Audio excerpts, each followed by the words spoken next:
ঢাকা বিশ্ববিদ্যালয় কেন্দ্রীয় ছাত্র সংসদ ডাকসু নির্বাচনের চূড়ান্ত তালিকা প্রকাশ করা হয়েছে। নির্বাচনে মোট প্রার্থী 470 জন। প্রার্থীরা 28টি পদে প্রতিদ্বন্দ্বিতা করবেন। এর মধ্যে ভিপি পদে 44 এবং জিএস পদে রয়েছেন 19 জন।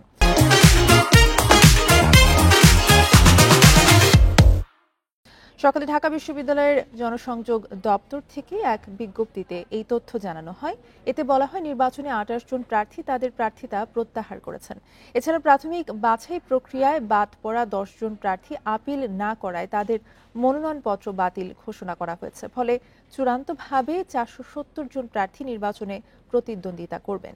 এদিকে ঢাকা বিশ্ববিদ্যালয় হল সংসদ নির্বাচনেরও চূড়ান্ত প্রার্থী তালিকা প্রকাশ করা হয়েছে। এতে 18টি হলে চূড়ান্ত প্রার্থী 1035 জন। এর মধ্যে 73 জন প্রার্থিতা প্রত্যাহার করেছেন এবং একজন প্রার্থীর মনোনয়ন বাতিল হয়েছে।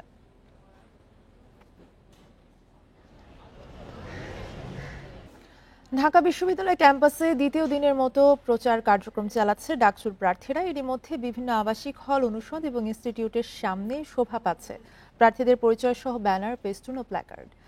এদিকে ডাকসু নির্বাচনের চূড়ান্ত তালিকা প্রকাশ করা হয়েছে। নির্বাচনে মোট প্রার্থী 470 জন। এর মধ্যে ভিপি পদে লড়ছেন 44 জন এবং জিএস পদে 19 জন। এ বিষয়ে আরো জানাতে আমাদের সাথে যুক্ত আছেন সহকর্মী নূরে আলম। নূরে আলম, দ্বিতীয় দিনের মতো প্রচারণা চলছে ঢাকা বিশ্ববিদ্যালয় ক্যাম্পাসের। এখন আসলে কিরকম অবস্থা জানাবেন, পাশাপাশি শিক্ষার্থীদের মধ্যে কতখানি উৎসাহ দেখছেন? প্রার্থীরা নিজ নিজ ভাবে প্রচারণা চালাচ্ছে।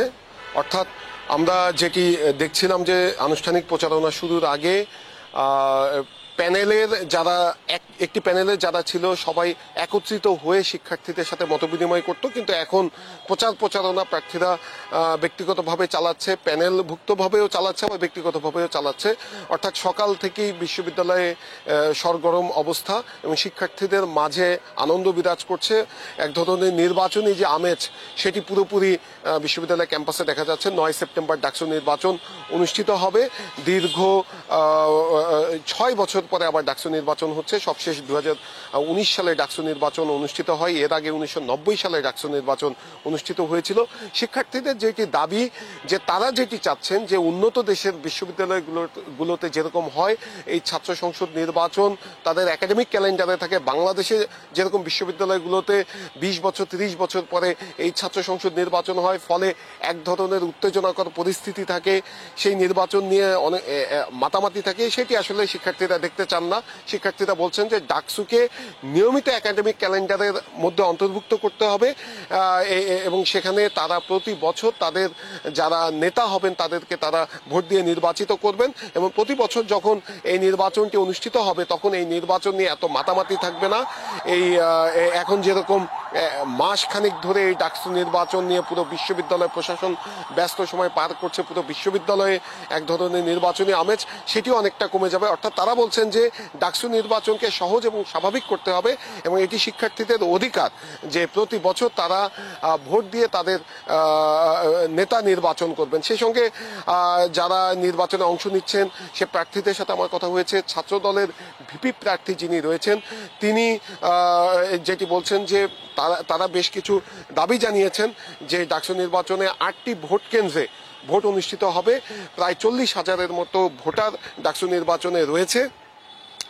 সেই 40,000 ভোটারের জন্য এই 9টি কেন্দ্র পর্যাপ্ত নয় বলে ছাত্রদলের ভিপি প্রার্থী জানিয়েছেন এবং তারা দাবি জানাচ্ছেন যে এই কেন্দ্র বাড়াতে হবে। গণতান্ত্রিক ছাত্র সংসদের প্রার্থীদের সাথে আমাদের কথা হয়েছে, তারা বলছেন যে বিশ্ববিদ্যালয়ে এখন পরীক্ষা চলছে, এই পরীক্ষার সময় যারা নির্বাচন করছেন অর্থাৎ প্রার্থীরা এই পরীক্ষার জন্য তারা এই নির্বাচনী প্রচারণা ঠিকভাবে চালাতে পারছেন না।